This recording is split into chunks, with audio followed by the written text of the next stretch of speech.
Thank you, Matt. Thank you to SANDAG and the community that's come out to think and be passionate about TOD. It's an exciting opportunity, I think. Here we are in California as we see sort of the perfect storm of population growth, climate change, transit alternatives, and being able to reinvest in our existing communities, and using this as a starting point, or using this as a jumping off point, so we can start to reshape our communities. But at the same time, it's an opportunity to also think about equitable communities. Where do our low-income workforce live, the ones that are working in the businesses downtown? Where do our seniors or disabled live when they are part of this community? And being able to utilize smart growth in ways that also benefit those that are less fortunate is the kind of work that I like to do. And so unfortunately, that means breaking down a lot of barriers to get the work done. Let's see. So we build in places all around California, in both urban and rural and suburban communities. We build mixed use, we build transit-oriented. Everything we do, though, is infill development. We look at historic buildings to figure out how we can redevelop them, as well as looking at not only the buildings that we build, but revitalizing the communities that these buildings live in. And part of that is a call to action, because frankly, if you don't have great planners like Peter and GB and Gil and Dina, you kind of have to be a renegade. You have to be someone like me who's going to take on the institution and try to create change. And frankly, it's not easy, but it does take a community supportive strategy to make change occur. And I'll go over a few projects that we've done that has essentially slayed the dragon and gotten projects built. This is in an area called La Valentina. This is a transit-oriented development in Sacramento that over by the hedges there is about 1.1 acre in size.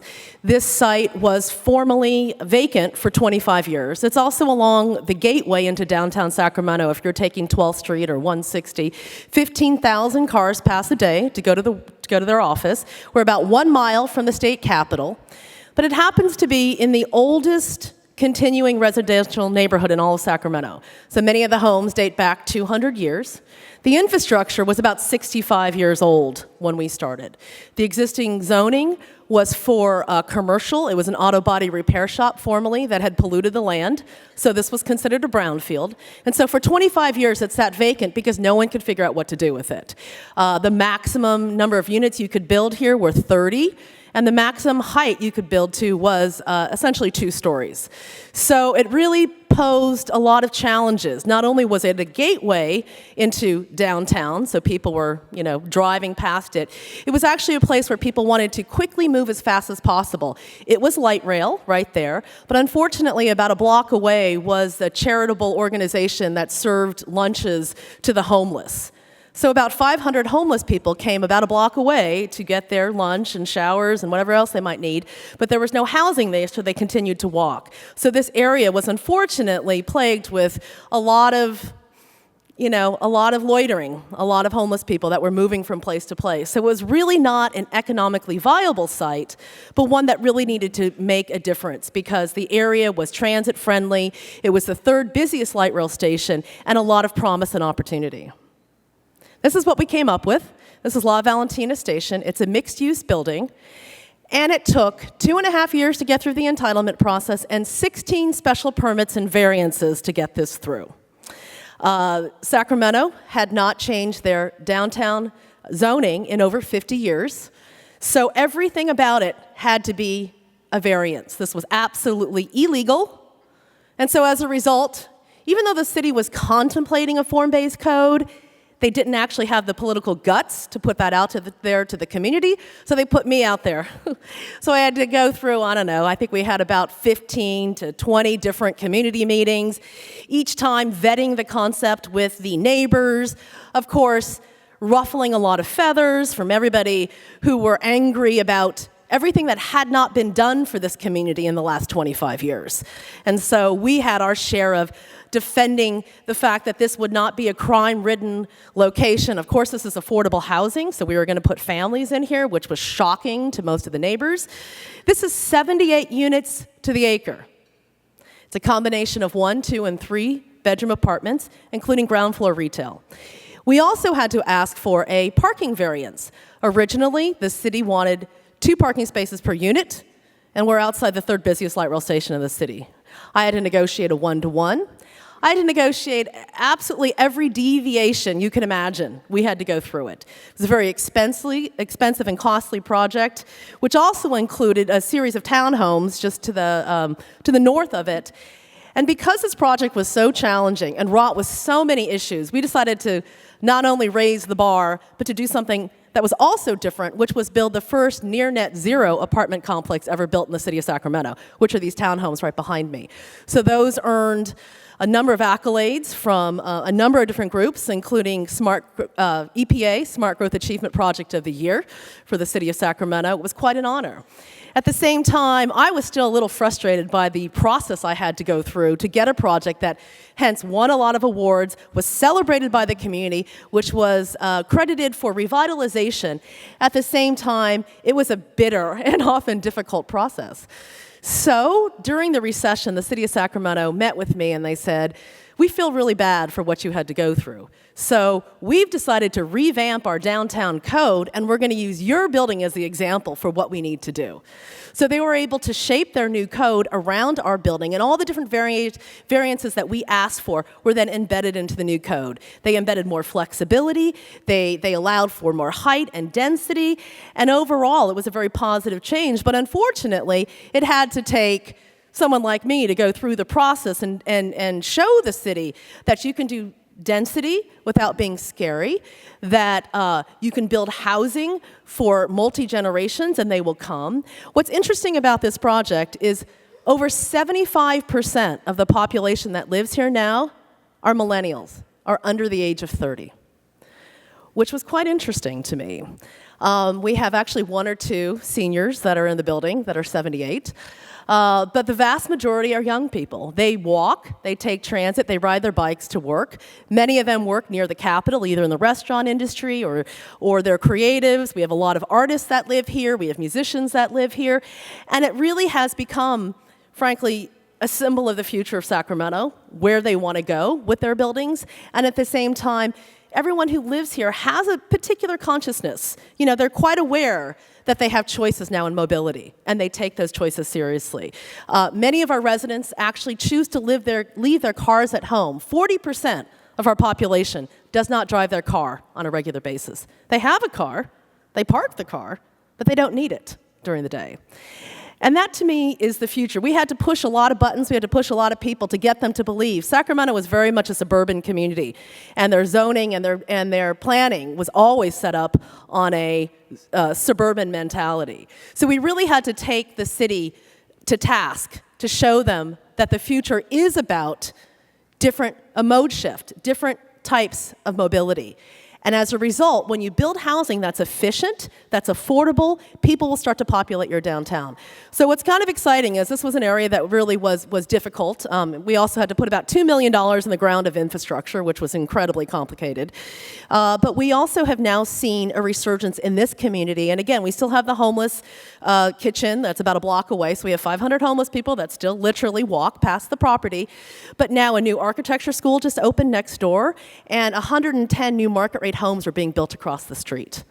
So we are accommodating the existing conditions, and we're growing with them, not in exclusion of sort of the situations there, and things are getting better. I'm going to bring you to a rural community. This is in Lake Tahoe. Lake Tahoe is known for its water clarity, it's known for its great destination resorts, its skiing, its trails, its mountain biking. But one also wonders, where does the workforce live when you live in Lake Tahoe? When I came to town, so we're in unincorporated Placer County, and we are in Kings Beach. Kings Beach was actually settled in 1926 as a trailer park, a recreational summer RV campground, and it's actually the oldest urbanized area around Lake Tahoe. which is interesting. So again, I do strictly infill. I've kind of made it a motto in my company because I really, truly believe in building within existing communities instead of sprawling outside. So this was a challenge. When someone says workforce housing in Lake Tahoe, it's a bit of a joke.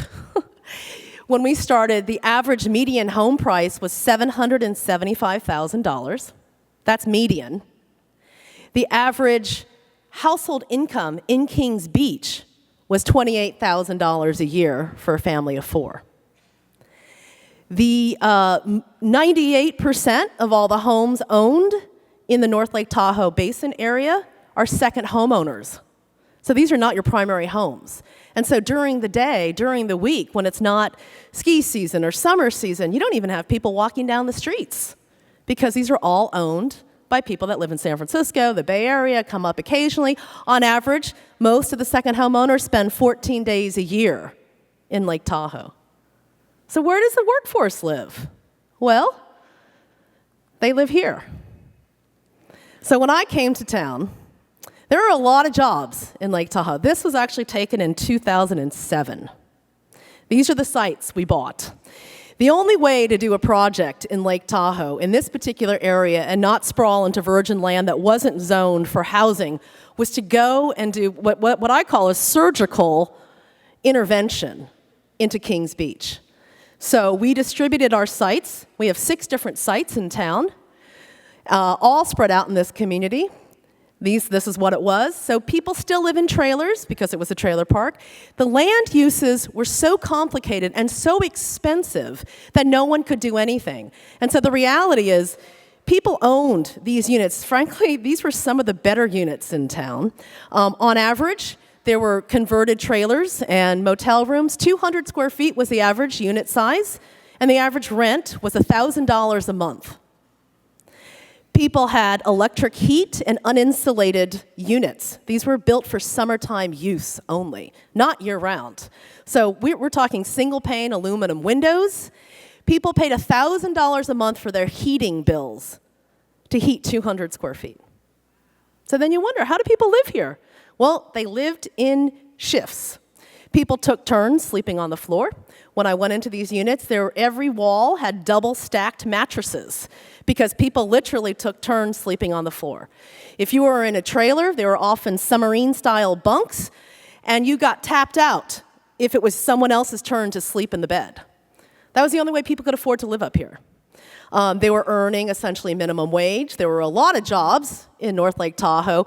We're a home of multiple ski resorts, North Star, Homewood, Squaw, Alpine, Diamond, Peak, all these ski resorts, all these restaurants, all these tourists come to Lake Tahoe, and this was the workforce living. If you chose not to live here, though, you had the other choice of living in Reno, Nevada, which was an 80-mile round trip to get to Kings Beach, where many of the job centers were. So some people put up with that commute, but unfortunately when it snowed and you happened to be a snowplow driver and you lived in Reno, you actually couldn't get to work and you couldn't plow the roads, so things didn't happen. So a lot of people put up with living here, and they lived unrelated individuals, living together in cramped conditions, overcrowded, and as a result, there was a lot of social issues. So domestic abuse, people had to make a choice, eating, sleeping, or paying rent. It really became a lot of challenges, and it was something that I felt really compelled to try to change. So when I started here, the maximum, absolute maximum high density was 8 units to the acre. The average parcel size, remember trailer parcels, were 20 feet by 120 deep. The maximum number of units you can build on one parcel was 2. So I scratched my head a lot, and I just threw myself into this whole belly of the beast because we had 2 regulatory agencies that governed land use. One was Placer County, and one was TRPA, the Tahoe Regional Planning Agency, which was governed by a 17 board member, including 2 states and 5 counties, and it was very political. Every single development that had actually been approved by TRPA had been sued. And so the prospects of getting a project and rezoning it were pretty slim.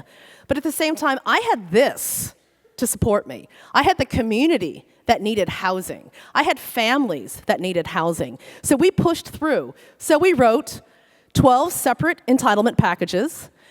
We had to go through 2 separate entitlement zonings, so each one had to go through its own CEQA, its own planning process. We had to get density increases. We were able to use some of the density from the existing motels that gave us densities that we could achieve. And so we ended up, after a total of 7 years, we came up with this. There's 5 separate sites.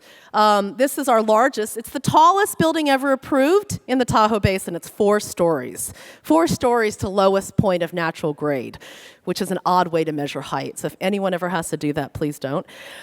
Because in this particular site, we had a divot on the site that was lower than other elevations. We had to go to the lowest elevation.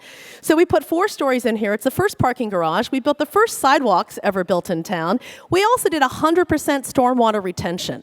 And that did not exist in town before we started. We also have housed all of our social services that we offer to the residents in town, and our management offices here. And then for the other scattered sites, we came up with a prototype that could fit on every single site, that fit absolutely everybody's design criteria. We had, up in TRPA land, you are controlled by every inch of coverage, because it's all about water quality and preserving natural groundwater and perking it into the ground. So we were able to use existing coverage from the old buildings we took down. We have pervious concrete. These are LEED certified buildings, and they comprise of ground floor. We have the very first and only ADA units in the entire town. Where our ground floor units have 1 bedrooms and 3 bedrooms. The vast number of residents in Kings Beach were large families. So we have 55% of all of our units are 3 bedrooms. And so we have a lot of families living here. We house now almost 300 people. And on average, those units in the winter are paying $50 a month for their heating bill. And on average, thank you. And on average, the rents range from $470 a month, as high as, for the 3-bedroom, 2-bath, $1,000 a month.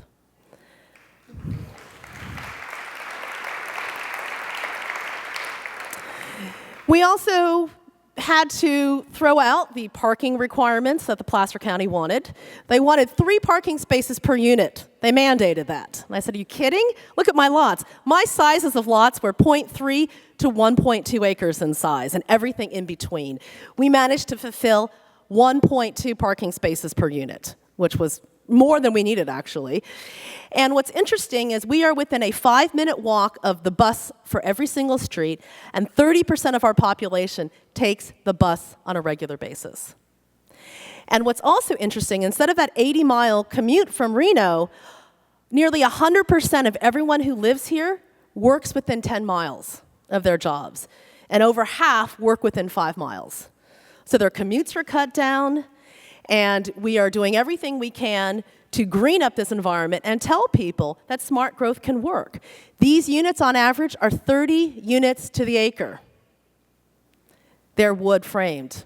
They don't have elevators. We still meet ADA. They're energy efficient, and it works. And we built all of the infrastructure. So we had to put in new water lines, new sewer lines, new electrical lines, new sidewalks, new roads, you name it, we did it all. And by dispersing that infrastructure throughout the entire town got a little something. So every little region had a little perk. They got a little bit nicer. So what happens in the neighborhood? The house next door then fixes itself up a little bit, because now they're looking really shabby next to the new buildings, and they do a little better job keeping their grounds up, maintaining their landscaping. And so we've seen the change, and then of course we've seen the change in the population that lives here now, that now has decent, safe, affordable housing in which they can grow their families and grow the job base and the economic base of Lake Tahoe. And so it's really been a phenomenal project. It's actually, it just won last week the Governor's Environmental and Economic Leadership Award. So we were recognized by the Governor's office for leading the way on smart growth for for rural communities. And it also did win the HUD AIA Design Award for Best Community Design, because we actually went through about 50 different charrettes with the community to get them to accept this density. These little buildings here too are the tallest 3-story buildings allowed in TRPA in the basin. So we're actually 36 feet because originally they only allowed 30 feet, and everyone knows you actually cannot put a 3-story building in 30 feet. So we're 36 feet, and it works. So I'm going to take you now back to the Bay Area. This is Oakland. This was actually my first project that I started when I started my company back in 2003. And so, as you can tell, I like challenges. So this is a site that was, frequented by major drug dealers and prostitutes. It was a motel. And it was the 3rd busiest hotspot for the city of Oakland. So city of Oakland, as people know, has had a history of, crime and whatnot. But 3rd hotspot, that means emergency calls, fire, police, paramedics, you name it. A lot of calls, a lot of problems. It was actually one of the reasons why back then Mayor Jerry Brown passed the blight law, which allowed the city of Sacramento some enforcement rights over blight and over property owners who ignored the fact that they were contributing to blight in their communities. And so that enabled this property owner, who had held this property for 50 years, really didn't care who lived here, they would tend to rent it to anybody by the night, to want to sell the property. And that's when I went into contract to purchase it. So here's what we built. 82 units of the city's first supportive housing for seniors, of which 30% were homeless seniors with a chronic illness. And this density, we are at, 70 units to the acre here. We did a lot to remediate the site and had some brownfield conditions. We actually brought the scale of the building down to the street grid. We're about 1 mile from the Fruitvale BART station, and along MacArthur Boulevard, there's something like, 8 different bus lines, frequency about 15 minutes. We parked this 82-unit senior complex at 0.3 parking spaces per unit. And everyone thought, oh my God, seniors have cars. Well, when they moved in here because of its location, they ditched their cars. They didn't need their cars. And if they did, they made arrangements for it if they couldn't fit their car in the parking space. But we were then able to use our very precious resources to not only housing our seniors, but serving our seniors. So we have a 4,500 square foot senior center that's run by Self-Help for the Elderly out of San Francisco, where we offer wellness classes. We help those homeless people with chronic illnesses stay in their homes. We connect them with services. There's activities. And what's really fantastic is that this is absolutely a melting pot of the cultures that live in Oakland. So almost identically to the racial makeup of Oakland is our housing. So we have African Americans, we have Caucasians, we have blacks, we have Native Americans, we have Hispanics, all living together in places they wouldn't necessarily think they would live together, but now that they are together, they've created a whole new sense of identity and a whole new sense of community. We have a very long wait list to get into this housing. It's about 4 years you have to wait to get in. We create all of our spaces. We're very gracious for gathering spaces. Our average unit size apartment, they're 1 bedrooms, 525 square feet. And we create a lot of common area, so people are outside. We have fitness areas. We have exercise classes. There's plenty of spaces. We have computer learning classes. We actually trained every single senior to learn how to navigate the computer system, and including one woman who still lives there, was one of our first residents. She was a paraplegic. She had no arms, no legs, and got around. And we trained her how to get on the computer system and Facebook and whatnot. She is now the most outgoing ambassador of our complex because it has transformed her life. And so as a result, you look at how can the urban environment change crime, change blight, make a difference, support people. If you build equitable housing and you're not afraid of embracing density, where density is not your barrier anymore, you can start to build buildings that are beautiful for your community, that are beautiful for the people who live here, and it fosters a sense of community that they wouldn't otherwise have. As a result, too, for 25 years, nothing could really go on in this community. People were afraid if they walked past the motel, they'd get shot, because that would happen a lot. So when the motel went down, crime dropped 30%.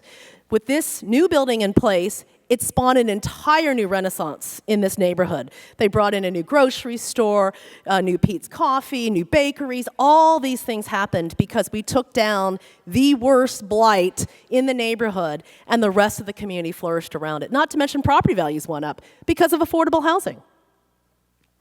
I'm going to take you now to Los Angeles County. This is a project in El Monte, California. El Monte is in Los Angeles County, San Gabriel Mountains area. This is Garvey Court. This was a product of the Great Recession. The Piers here behind me was a site that was owned by a bank because the original developer went bankrupt. They started a project, a market rate project, on their main boulevard, Garvey Boulevard, which houses a lot of car dealerships and multimodal transportation. But the recession got to them, they couldn't build it, it went into foreclosure, and so for 3 years it sat here like this and became home for a lot of criminal activity, and the community was upset. The bank came to us and said, will you take on this site? And we said, sure. So we redesigned it, and we built this. This is Garvey Court. This is supportive housing, the very first supportive housing in San Gabriel Valley and in the city of El Monte. It's a LEED Platinum design. It's 68 units. Our density is 52 units to the acre. We have 48 parking spaces at a 0.8 parking ratio, and it works. We had 1,300 residents apply to live in 68 apartments. And we had to turn away a lot more folks, of course, than we could house. And it was sad, because we wished we could build more, but our land was only so large. It leased up within a week, and it maintains full occupancy. And we also worked with LA County to create a special preference for seniors that were frequent users of the Los Angeles emergency rooms. So we wanted to create a new pilot for how are we going to take those at-risk folks and give them more services on site to keep them out of the expensive emergency rooms. So we built actually we have a 8,000 square foot senior center that includes a clinic. So a local community clinic has moved in. All of our common areas are graciously appointed and used by the residents. And it's a thriving and exciting place for seniors to live and essentially age in place. But not only that, I think really thrive. This support network gives seniors an ability to do whatever they want to do, pursue whatever dreams and passions they have, and be in a stable situation where they're not having to worry about their health, worry about their housing, and maintain residency. So it's incredibly successful, very little turnover, and the city of El Monte was so impressed that they wanted us to do more. Oops, and I have another project. But let me move to a historic preservation project first. I'm moving now to Vallejo, California. People might have remembered Vallejo. Vallejo was the first city in California to declare bankruptcy, one of its great hallmarks in the recession. City of Vallejo, Mare Island, big Army base. Army base was shut down. Vallejo kind of went into a tailspin. So the city of Vallejo partnered with Domus and wanted us to take hold of some of their federal stimulus money to take on vacant buildings.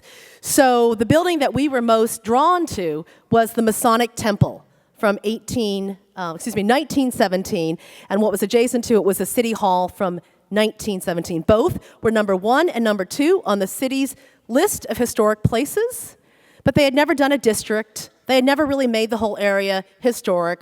So we decided to take this on and bring new housing into the downtown that would be affordable housing. Unfortunately, we had a lot of community opposition around everything that we were trying to do, but they were also trying to name this area a downtown arts and entertainment district. So I said, the artists will move downtown. When we started, downtown Vallejo had a vacancy rate for commercial businesses. Their vacancy rate was 70% vacant. There weren't many people walking the streets back then. These buildings were vacant for 3 years. There was a river that ran through it, literally. We had leaks in the roof. We had 100 pigeons in there. It was a pretty nasty place. But we rehabbed it. We put it on the list of the National Registry for Historic Places. We had to do 2 separate applications, 2 very complicated applications. And right next to it, it's sort of kind of hidden behind the street light there was a 2-story city hall. And so altogether, we built 29 artist live work units. And as a result, the downtown is now coming back. There is a new bookstore that opened across the street. There's a new art store that opened across the street. And we have artists meandering the streets. We are about 2 blocks from the ferry that takes you to San Francisco. So for the artists that have been priced out of San Francisco, they're moving to Vallejo. The San Francisco Chronicle did an article on artists are now taking over Vallejo because that's where the artists were going, because it's cheap rent. And so on average, the rent here for a 2-bedroom, some of our loft units here, were $950 a month to rent a 2-story loft in Vallejo. So what was also interesting is parking. So the city of Vallejo, they did have a specific plan, and my joke is I've never done a development where I haven't had to change the plan. So all that great planning work that we do sometimes is just too tight to fit. And so as a challenge, we had to make this round peg fit in their square hole, and it was historic. So we were able to use things like historic preservation and get outside the code. I was able to use things like SB 1818 to get away from a parking requirement. The city had a parking lot of 500 parking spaces for free across the street and plenty of surface parking all surrounding this building in their downtown. Yet they wanted me to build 45 parking spaces for my 29 apartments. And they suggested I lift up the building and build underground parking. And I said, well, that's really not feasible here. They suggested I go buy some land somewhere and build 45 parking spaces because everyone had to have parking. And I said, you've got street parking, you've got a 70% vacancy downtown, you need a parking problem. So I convinced them by using a lot of different strategies and political pressure to get me off of the parking requirement. So this is actually the very first apartment complex I've ever built without parking. And we leased up very quickly with the requirement that you had to be a working artist to live here. And as a result, we have musicians, we have artists, we have ceramicists, we have print and digital media folks, and it's brought a whole new vibe to downtown Vallejo. But I have to say, I'm also troubled because we didn't want to have retail on the ground floor, but our planners insisted it must be retail only. And again, I said, we're starting with 70% vacancy for downtown retail. I can guarantee I can fill it with live-work. I can put units in there. We can carve it up, and we'll make it artists' live-work studio space. Absolutely denied. Absolutely forced to put retail in. So unfortunately, the retail sits there. We're waiting for the perfect candidate to come in. But when rents in downtown Vallejo, even today, are fetching something like 80 cents a foot, it's very hard to make a viable business startup. We have 5,000 square feet. The tenant improvements alone will cost $600,000. So when I think we as planners, I'll say that I'm a we, when you think about retail, you also forget the fact that the developer is taking the risk to do the deal. Right? We also then, if you force retail on us, we have to take the risk for the business succeeding or failing. So many cases, I don't underwrite any income from our retail, but we have to underwrite the cost to improve the project, so tenant improvements. So if that building, after you've spent a year negotiating, you spent another $500,000 to $600,000 building the space, and they go out of business in 3 months, guess what? You get to start over.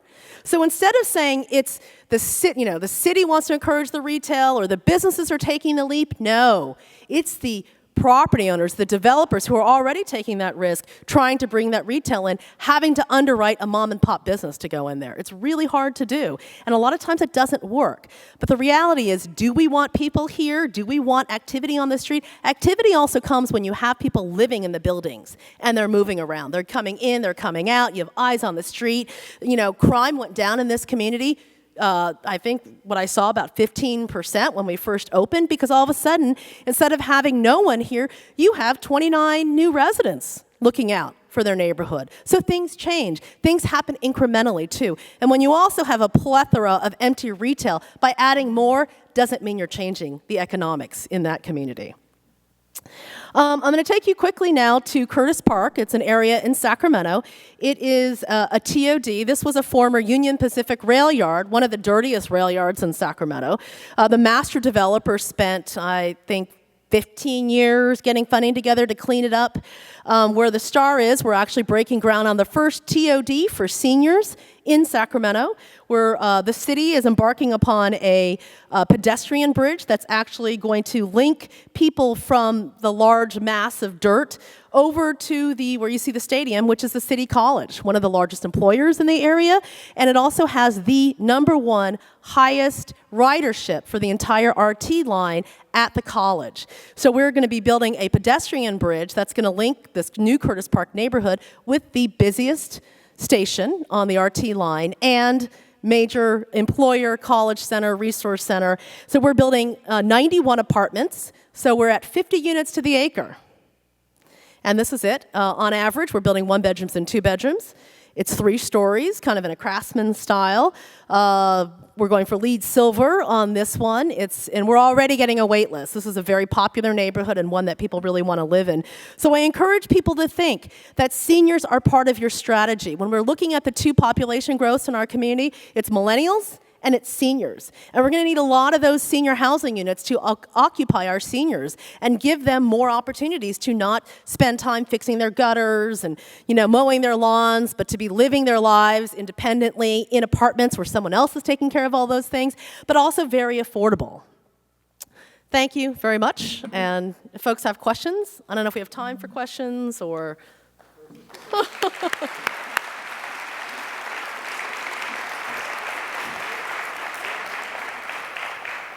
We do have time for just a couple of questions. We do. Thank you. Once you build something, where does the extra money come from to keep the low rents down? There's a lot of places, I'm sure, but where does that usually come from? We structure all of our deals with what are called low-income housing tax credits, which folks in the industry or folks understand. It's a federal program where you compete for funding, and it actually will keep the units affordable for the long run. So we have a 55-year deed restriction on all of these units, but unfortunately that's not the only financing mechanism. So you tend to layer it with local money.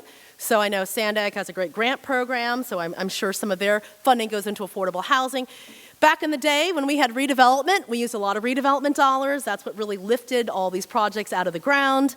At the same time, we compete for state funding or federal funding. So you have to, it takes a while to put together the waterfall of funds that it takes to build these projects. And what's also challenging is wherever you go in the infill kind of community, you find that the infrastructure is insufficient. And so it's a big unknown, a big question mark. So it's not for the light of heart. And so frankly, one wonders why there's so much greenfield building. It's just a heck of a lot easier to figure out your infrastructure in the greenfields. We have things like Mello-Rooses, too, that, if you are a home builder and you want to build a subdivision of 200 new homes, you pay for your infrastructure by charging every future owner of your home to pay you back over the course of the financing. So, as an extra piece on your taxes.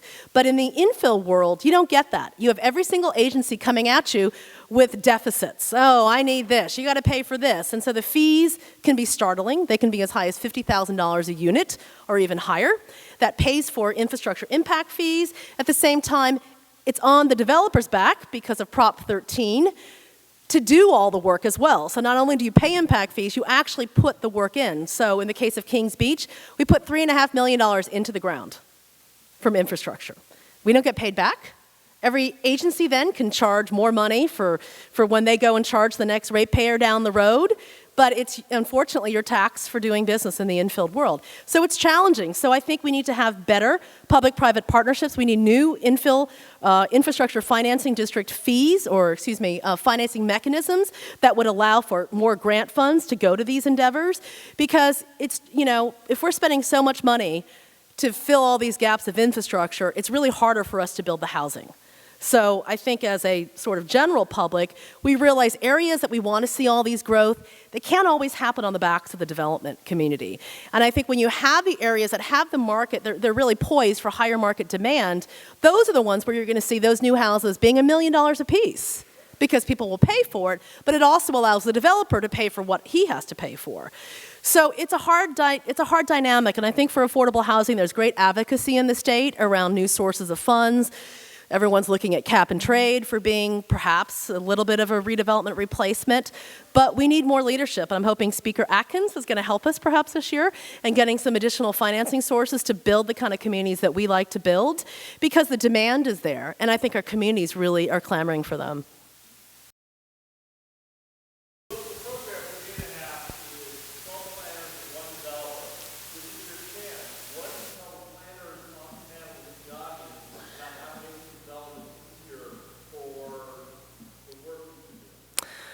Okay, what I like to say is be more flexible, and just because you can doesn't mean that you should.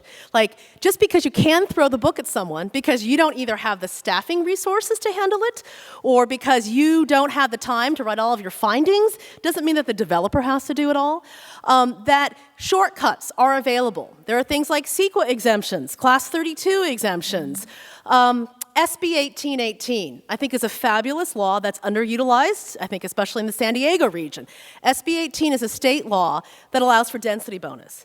But you can decouple it if you don't need the density and allow for incentives. These incentives, I sometimes call them the magic wand. Because, say, for example, you want a parking relief. In the case of Vallejo, I used SB 1818 to force the city not to force me to put 45 parking spaces in.